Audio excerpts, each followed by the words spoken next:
Saudara-saudara yang terkasih, saya punya sebuah pertanyaan. Ada yang aneh nggak dengan perumpamaan Tuhan Yesus pada sore hari ini? Ada yang aneh? Sepertinya sih biasa-biasa saja sih Romo. Untuk memudahkan kita melihat yang aneh ini, mungkin perlu kita membayangkan bahwa kita adalah seorang petani atau penabur, dan mungkin kita dalam musim tabur dan memiliki benih, mungkin 100 benih jagung sebagai contoh. Dan kemudian saat menabur, kita menabur sebagian di jalan benihnya. Kemudian sebagian lagi kita tabur di bebatuan. Sebagian lagi kita tabur di semak berduri. Baru sisanya kita tabur di tanah yang subur. Aneh enggak? Kita punya benih. Kenapa enggak semuanya ditabur di tanah yang subur? Kok masih ditabur di tempat-tempat yang pastinya tidak akan tumbuh? Kalau kita cermat sebenarnya ini aneh. Kenapa sang penabur itu bertindak sesuatu yang sebenarnya terkesan bodoh? Ngapain menghamburkan benih yang sangat berharga? Kenapa menyia-nyiakan biji yang bisa bertumbuh dengan baik di tempat-tempat yang tidak bisa bertumbuh? Kenapa ya kok sang penabur melakukan hal yang sebenarnya terlihat bodoh? Jawabannya kita harus pertama-tama mengerti apa sih sebenarnya perumpamaan itu. Perumpamaan dalam bahasa Yunani parabole, makanya dalam bahasa Inggris menjadi parables. Itu ada yang bilang parabel itu adalah tekniknya Yesus untuk menyampaikan dan menyederhanakan pesannya. Jadi kalau dia ketemu dengan para petani, dia akan menggunakan perumpamaan-perumpamaan yang berhubungan dengan dunia pertanian. Biji, penabur, ya, dan sebagainya. Kalau dia bertemu dengan nelayan, dia berbicara yang berhubungan dengan dunia perikanan, ya, dan seterusnya dan seterusnya. Makanya ada seorang teolog yang mengatakan bahwa perumpamaan itu adalah ajaran-ajaran surgawi dikemas dalam cerita-cerita duniawi. Tetapi apakah benar perumpamaan Yesus itu seperti yang digambarkan? Mari kita tanya Tuhan Yesus, ya. Tuhan Yesus, perumpamaanmu itu tujuannya apa? Ternyata Tuhan Yesus menjawab pada Injil hari ini. Waktu Yesus ditanya kenapa menggunakan perumpamaan, Tuhan Yesus menjawab, itulah sebabnya aku berkata-kata dalam perumpamaan kepada mereka, sebab mereka melihat tetapi tidak melihat, mendengar tetapi tidak mendengar dan tidak mengerti. Sederhananya sebenarnya Tuhan Yesus itu menggunakan perumpamaan bukan untuk mengungkapkan ajarannya, tetapi sebaliknya, untuk menyembunyikan ajarannya. Loh, kenapa perlu disembunyikan, Romo? Ya.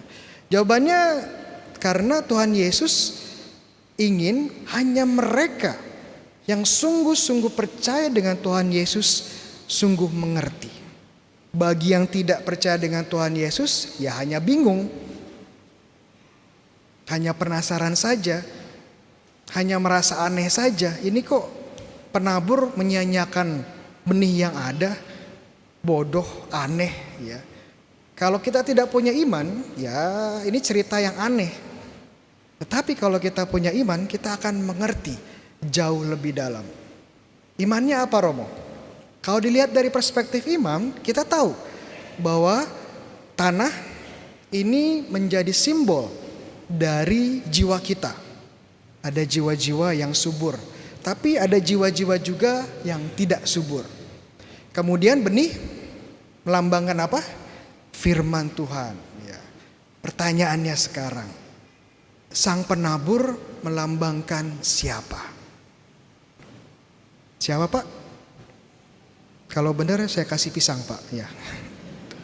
Iya. Jawabannya Tuhan sendiri, iya.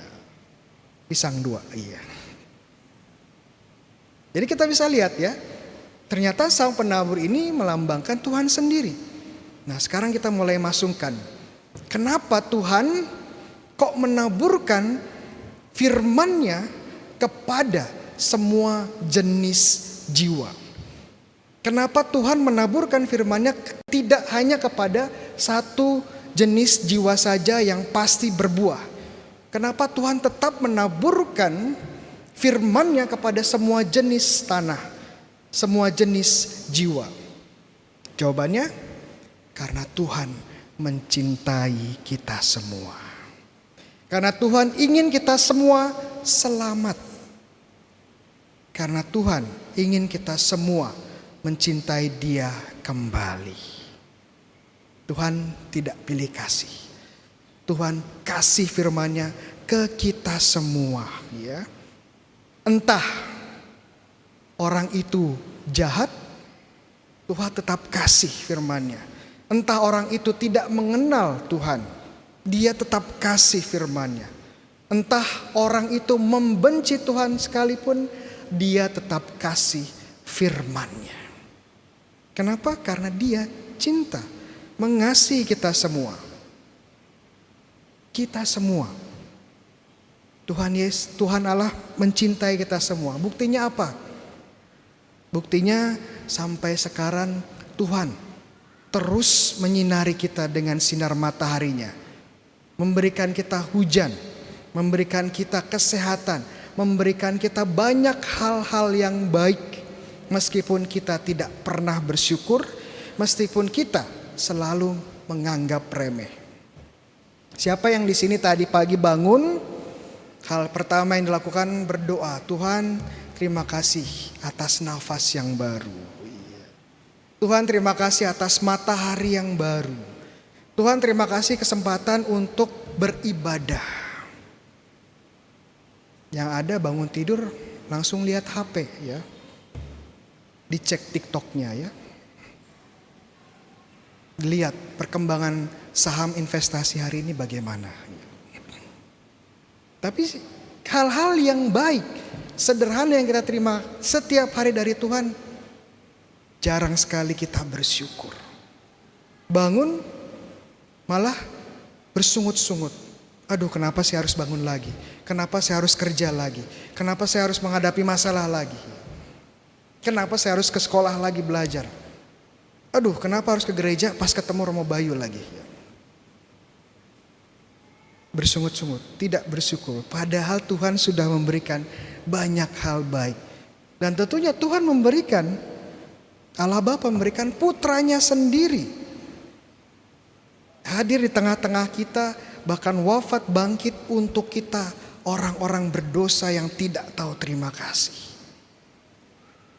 Kita ini dari mana? Dari debu kembali ke debu. Tapi kurang ajarnya luar biasa. Gak pernah tahu terima kasih.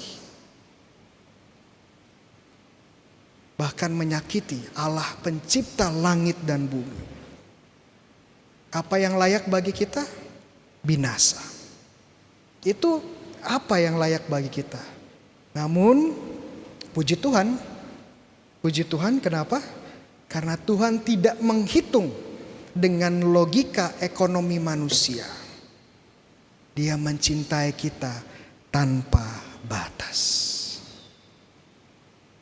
Mencintai kita tanpa batas. Itu kenapa Tuhan menabur benihnya kepada semua jenis jiwa. Karena Dia mencintai kita dan mau kita selamat. Nah, sekarang saya selalu bilang bahwa grace is always free but not cheap. Rahmat dan kasih karunia Allah itu selalu cuma-cuma untuk kita, tetapi tidak murahan. Kita punya tugas juga untuk memastikan firman yang Tuhan berikan di jiwa kita berbuah.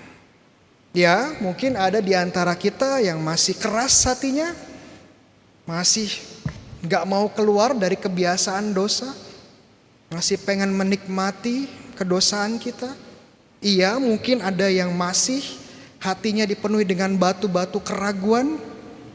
Iya, mungkin masih ada yang penuh dengan semak kemarahan dan kepahitan.